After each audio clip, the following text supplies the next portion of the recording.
In Norse mythology, Thor was a god of thunder and lightning who wielded a mighty hammer. He was a champion of gods, protector of humans, and a butt kicker of monsters. Thor was also associated with agriculture and fertility.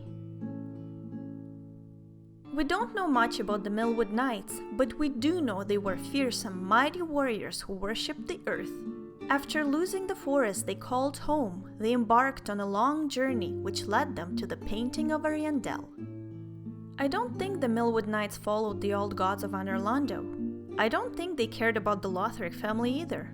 I think the Millwood Knights were a secluded, pagan-like tribe who worshipped a Thor-like god, since they seemed to have some parallels with Thor. Millwood is a name which was given to mill keepers, and could be a reference to the agricultural role of Thor. The name Millwood could also allude to Thor's hammer, known as Mjolnir. An interpretation of the word Mjolnir is said to be grinder or crusher. And what does a mill do? That's right, it grinds and crushes stuff. Moreover, the Millwood Knights had arsenal reminiscent of Thor's. The quake stone hammer shared a resemblance to Thor's hammer due to its name.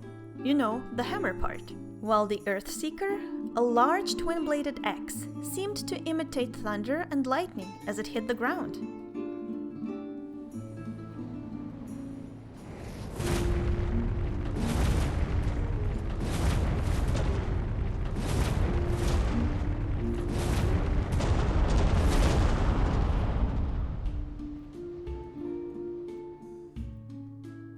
Offerings were brought forth by Thor's followers to ensure a good harvest. Apparently, animals and humans may have been sacrificed as well. Millwood was a land of primitive earth worship, where chieftain knights served as high priests. The large twin-bladed axe, forged with bronze, was a ceremonial weapon normally used in sacred rites. Maybe rites of Millwood involved offerings as well as human and animal sacrifice in order to ensure a good harvest.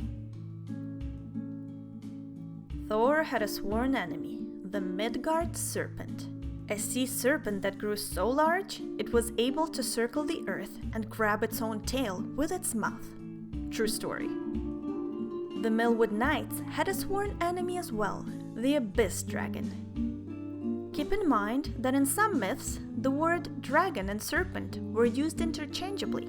A Norse dragon, called Nidhogg, for example, has also been referred to as a snake.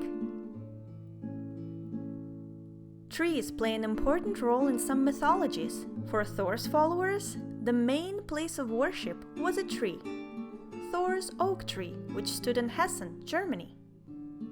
Likewise, the Millwood Knights had a special connection with oak. Their great bow and arrows were made of black oak, while their shield, battle axe, and armor had been blessed by a symbol of the ethereal oak. Thor's oak tree was cut down during the 8th century by Saint Boniface in an attempt to spread Christianity in Germany. They say wood from the oak tree was used to build a chapel dedicated to Saint Peter. The ethereal oak tree of Millwood Knights fell as well. Well, rather, it started rotting. What could have caused the oak to rot? Remember Nidhogg, the Norse dragon sometimes referred to as a serpent? Well, Nidhogg's favorite pastime was to munch on the roots of Yggdrasil, the Celtic tree of life.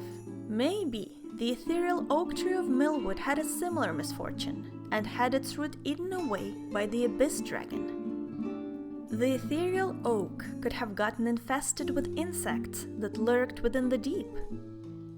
There could have been a flood, similar to that in New Londo, which caused the tree to rot.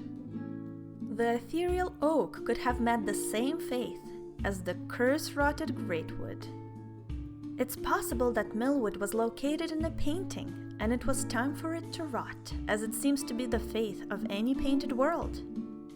I'm sure there are other explanations as well. If you have any ideas, let me know, I would love to hear them. Thor vanquished the Midgard serpent in a great battle during Ragnarok. Sadly, Thor perished as well, as he was poisoned by the serpent's venom. When the Millwood Knights lost the forest they called home, they began a journey so long that even thoughts of their sworn enemy washed away, replaced by a vision of a cold and brittle wood. I'm not sure whether the Millwood Knights conquered the Abyss Dragon, but it doesn't feel like they did. They must have been too devastated by the loss of their homeland to continue battling their nemesis. For a while though, I thought the Millwood Knights may have accidentally infected the painted world of Ariandel by introducing rot from the oak into the painted world. I figured some of the rot, which infested the ethereal oak tree, nested within their weapons, but I'm not so sure about that now. By the way, the helm worn by the Knights of Millwood is adorned with antlers believed to grow from the blessed beast of the ethereal oak. Deer and headgear containing antlers are mentioned in various mythologies. Perhaps, in this case, the blessed beast is a reference to the 4 stags who fed from the Celtic tree of life. Now, I stumbled upon something interesting while reading up on Thor. The tree of life is apparently an ash tree. To normal people, an ash tree is a type of an olive tree. But for people like us, the ash tree is obviously a tree which grows out of the Ashen One's grave. Do you know what that means?